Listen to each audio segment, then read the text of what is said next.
Bonsoir à tous et à toutes.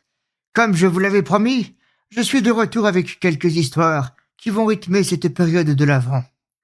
Cette année, cette nouvelle version du calendrier a bien failli être compromise. Mais c'était sans compter sur ma détermination de revenir vers vous afin de partager quelques récits façonnés avec l'esprit de Noël.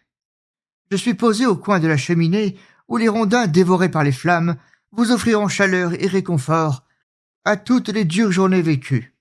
Et maintenant, place au récit. La période de Noël peut être extrêmement désagréable à cause des cadeaux. Eh oui, les cadeaux.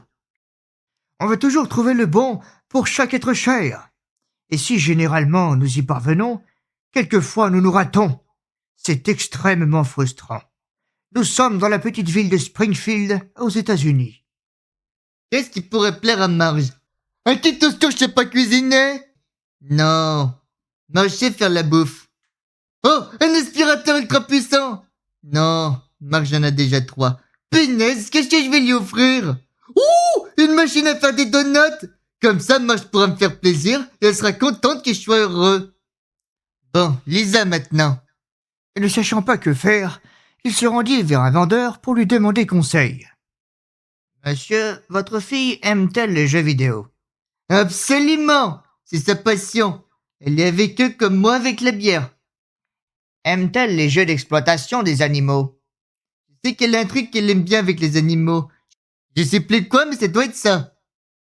Pour Maggie, une tétine? Non, moi je veux qu'elle arrête. Un petit nounours tueur! Parfait pour ma petite tueuse. Sauf qu'elle l'est pas encore reconnue. C'était un accident. Ouh! Un puzzle pour l'alphabet! Pour votre petite fille. Quelle petite fille? Votre deuxième enfant, voyons, monsieur. Lisa? Mais j'ai déjà pris un cadeau pour elle. Monsieur, il me semble avoir compris que vous avez 2 filles. Ah! Maggie! Merci de me le rappeler. Allons, allons, c'est le métier d'un vendeur. Oui, bien sûr. Je vous propose ce robot chien parlant. Eh bien, un animal de compagnie peut pas faire de mal à Maggie. C'est vrai, il n'a commis que 7 meurtres. Ou bien une peluche lapin. Ouh! Une peluche lapin! Ça, c'est une idée! Je vous recommande toutefois de ne pas exposer de câbles électriques devant lui. Il leur trouve un goût particulièrement exquis. Je le prends! Le vendeur se retourna, se prépara à emballer le cadeau, puis se rendit compte que le papier cadeau avec des formes de bonbons avait disparu. Il se retourna. Il regarda Homer avec un certain air de stupéfaction. Quoi? Monsieur, vous mangez des bouts de plastique. Après un bref passage de 12 heures aux urgences, un nettoyage d'estomac rudement violent, il revint au magasin pour finir les courses de Noël. Et enfin Bart! Pour le dernier cadeau, il se rendit dans une boutique pour le moins spécial et peu recommandable. Il regarda quelques étagères et remarqua un petit jouet. Ouh! Incrusté! Il manque un bras, mais c'est pas grave, c'est une poupée. Il mangera pas de chocolat.